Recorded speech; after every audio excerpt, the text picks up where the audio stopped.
วันนี้สไทยก็อยู่ห้านอันเอื้อยหน้าซาลอนแล้วพี่น้องเนาะวันนี้หามาเห็ดสวยอันชิมาแตงเพิงก็แหละแต่ว่าบุมีเวลาปานใดน้องวันนี้จะมาพอกับเพิ่นเรียบร้อยนี่ก็เนาะในห้างเพิ่นก็อยู่ทางบ้านสิบุญเฮืองพี่น้องตอนนี้ก็เห็ดทางใหม่แล้วคือสิสะดวกสบายกว่าเก่าเบิ่งทางนอกเขายังเห็ดทางอยู่นะพี่น้องเขาหนาจะปูอันคอนกรีตเพราะว่าทางกับค่อนข้างเปเพนะพี่น้องเนาะอันนี้ก็จะเป็นทางไปนาอีกทางหนึ่งที่ว่าไปนาสะไทยได้คือกันนะพี่น้องเนาะเขามาเบิ่งอันบรรยากาศในห้างเพิ่นดีกว่าทางหน้าห้างเพิ่นก็มีอันโครงการมาเห็ดทางมาเพียงเนาะอันนี้จะเป็นอันถือว่าเป็นทางใหญ่แล้วนะในบ้านเนาะอีกเส้นทางหนึ่งสะไทยอันยังบ่ทันได้ออกไปรีวิวหน้าห้างให้พี่น้อง FC เบิ่งเนาะมาเดี๋ยวเราออกไปเบิ่งหน้าห้างกันเลยผู้ใดที่ว่าไปบ่ฮอดจอดบ่ถึงก็มาทางนี้ได้เลยทุกคนเด้อนี่เป็นมาทางเส้นทางตัวนี้เลยบ้านสีบุญเฮืองเป็นไปแถวนาจารเนาะกายขึ้นไปทางหน้าห้างเพิ่นจะมีโรงงานน้ำก้อนแล้วก็ห้างขายเครื่องแล้วก็จะมีห้างอาหารนะทุกคนเนาะนี่ห้างเพิ่นจะเป็นนี่เลยทุกคนห้างมินิมอลมีใจขนาดการตกแต่งก็คือแบบสวยแฮงสาวไทยก็มักกว่านี้เนาะคอนโทรลดีทุกคน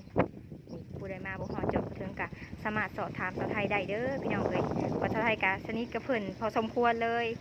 เนาะหน้ากันใกล้ๆกันอีกหน้าแม่แล้วกันเนาะ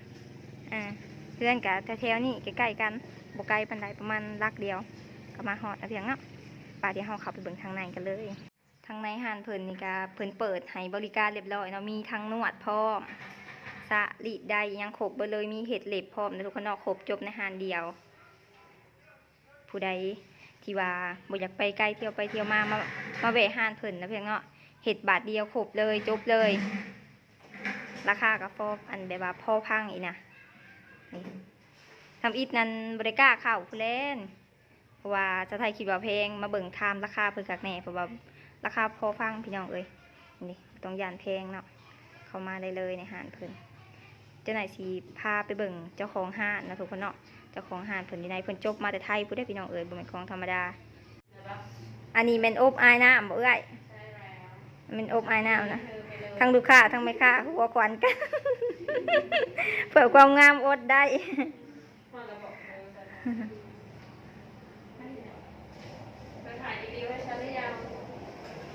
ป้าพี่น้องเดี๋ยวไปเบิ่งโซนทางในเนาะเพิ่นเป็นอันขยายมีอีกแม่นห้านนวดพี่น้องนี่ครบจบในห้านเดียวเลย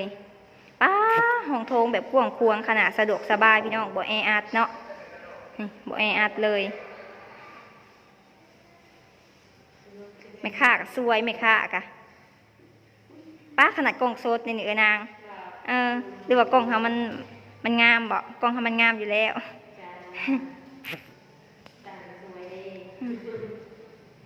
สากกะสวยพี่น้องผมเจ้าไทยกลับมามื้อนี้ก็มายืดผมแล้วก็เสร็จบอกเรียบร้อยเนาะจองคิวเรียบร้อยเพราะว่าย่านเป็นค่าลูกค้าเราหลายพี่น้องต้องเสร็จถามก่อนลงเบิ่งเด้อเนาะ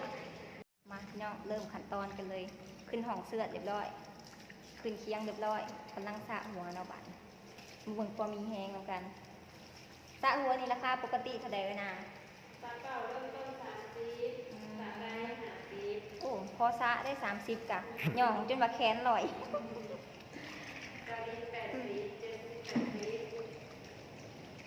ราคาประมาณ100ลงมาพอดีพี่น้องครบจบในบ่อนี้เลย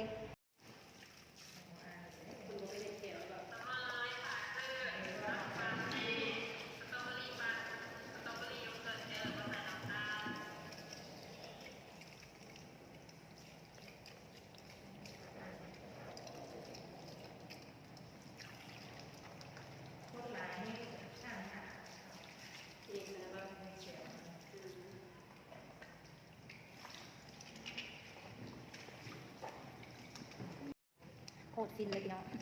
เหมาะสำหรับคนที่ขาดอาบน้ำช่วงนี้ยามหนาวจ้ะ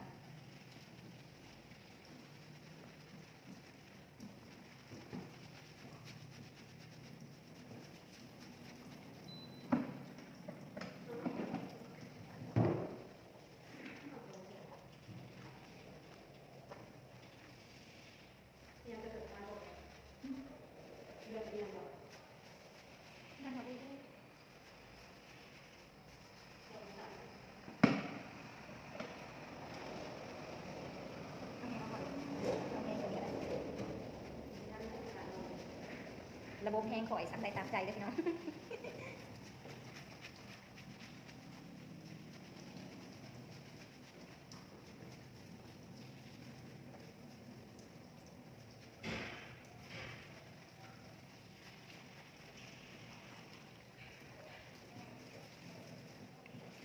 นี่พี่น้องสระหัวราคา30,000 3หอบที่4นวดอีกจังหน่อย30,000ประมาณจากบาท50 บาทหอดกันเนาะ30,000ประมาณ50 บาท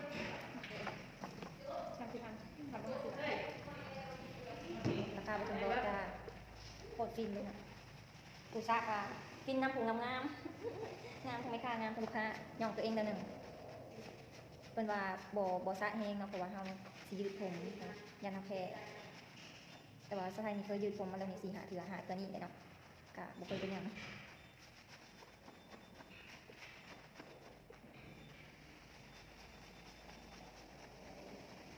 ยิ่งผู้ชายกับมาสะได้เด้อพี่น้องเลย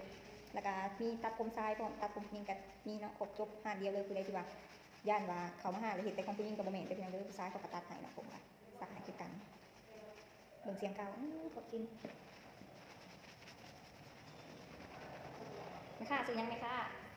อ๋อสุดโสดบ่น่าเดินพี่น้องเด้อโสดเด้อหนุ่มไทยมาจีบได้อยู่ฮะสวยๆเขาสิจีบเราก็ต้องมาอุดหนุนซะก่อน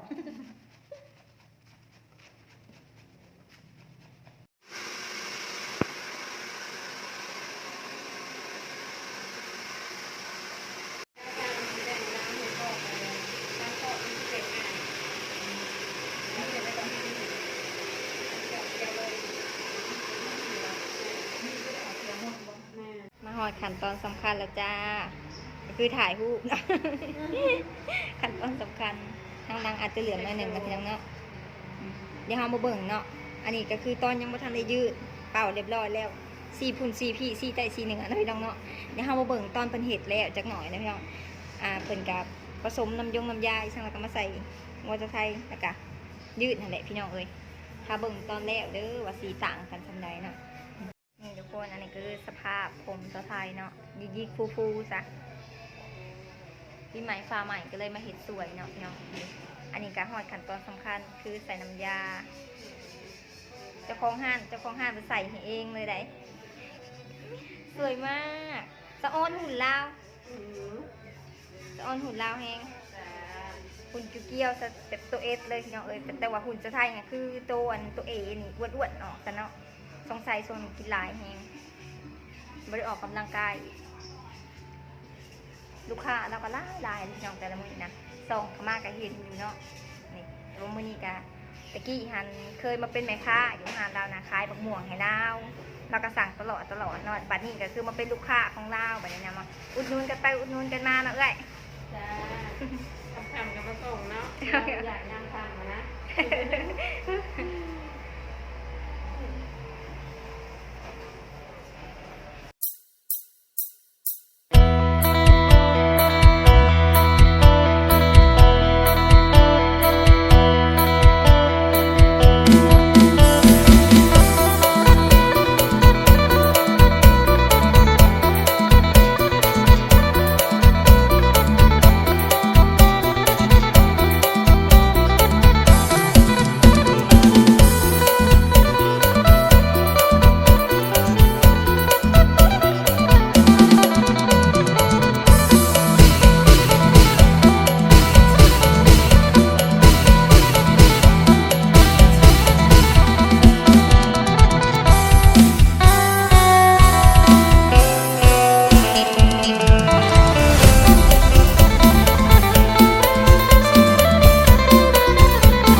ชั่วโมงพุ่นแหละรวมหอดชั่วโมง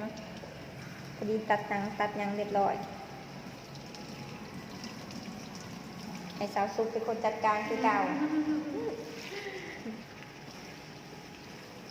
เราสะค่ะแต่พี่น้องเลยมือเราแบบพอดีเลยบ่แห้งเกินไปกระไทยลองสะหานอื่นมีแห้งแบบแห้งจนว่านังหัวจนเสบแต่ว่าหั่นพอดีเลยมือเราเบาพอดีก็ขึ้นน้ำบางคนแล้วเพียงบางคนก็หมักแห้งบางคนก็หมักคอยแล้วแต่คนหมักเลยหลังจากล้างแล้วเลยเห็ดอะไรต่อสะสม ล้างแล้วแบบบำรุง ล้างแล้วก็บำรุงเนาะ โดย การเลยหนูเป๊ะ จื้ออยู่บ่ฮะจะไปหลิงอยู่นาเอ้ยนี่อะเด้ก็ไปหลิงอยู่นาเอ้ยนี่อะเด้โอ้ยยังไงเนาะจะพูดจักบ่เอ้ยนี่จะพูดจักเอ้ยลืม จะจักปีแหละ 10 ปี โอ้10 ปีสระผมเป็นเลยทั้งสระผมทั้งงานบำรุงผมอีกเป็นได้พี่น้องเด็กน้อยลาว10 ปีแม่นบ่10 ปีบ่แม่น15 ปีบ่ 10 ปี จะคือใหญ่เป็นชาไปแหละ ไม่สวย ว้ายเลยเด็กน้อยมันเห็นเต้นเล็กน้อยเลยน้อย10 ปีสอยเรียกได้แล้ว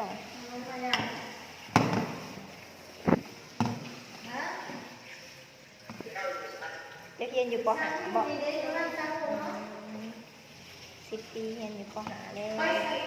ไปใส่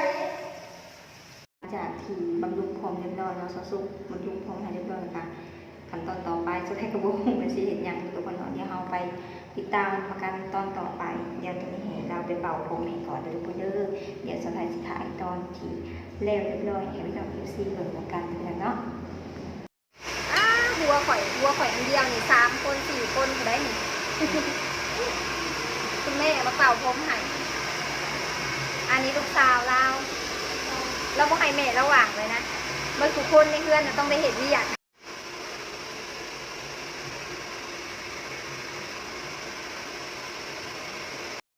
มาเห็ดผมพร้อมแต่กินข้าวพร้อมนะสาวสุกมาเด้อกินข้าวเด้อ ได้กินข้าว ก็เห็นหน้าเห็นตาสาวสุกใส่ผ้าอัดปากเด้งามกว่าเก่าได้พุ่นเอาผ้าก็งามกว่าเก่ามาพี่น้องกินข้าวนำกันเมนูมื้อนี้กะพวก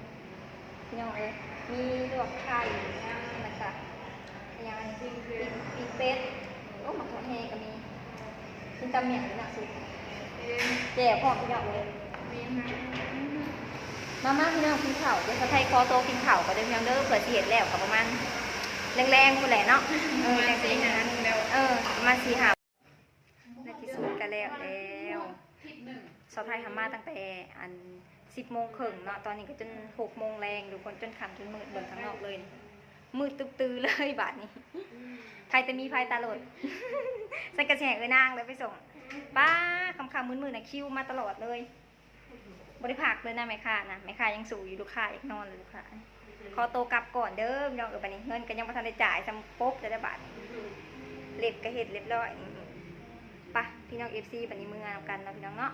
สำหรับคลิปนี้ผู้ใดที่ว่าเบิ่งจบคลิปสะไทยขอกราบขอบใจหลายๆเด้อเนาะแล้วก็อย่าลืมกดไลค์กดแชร์กด Subscribe ให้สะไทยเด้อเพื่อสร้างรายได้ให้สะไทยต่อไปนะพี่น้องเนาะสำหรับคลิปนี้สะไทยขอลาไปก่อนเด้อบ๊ายบาย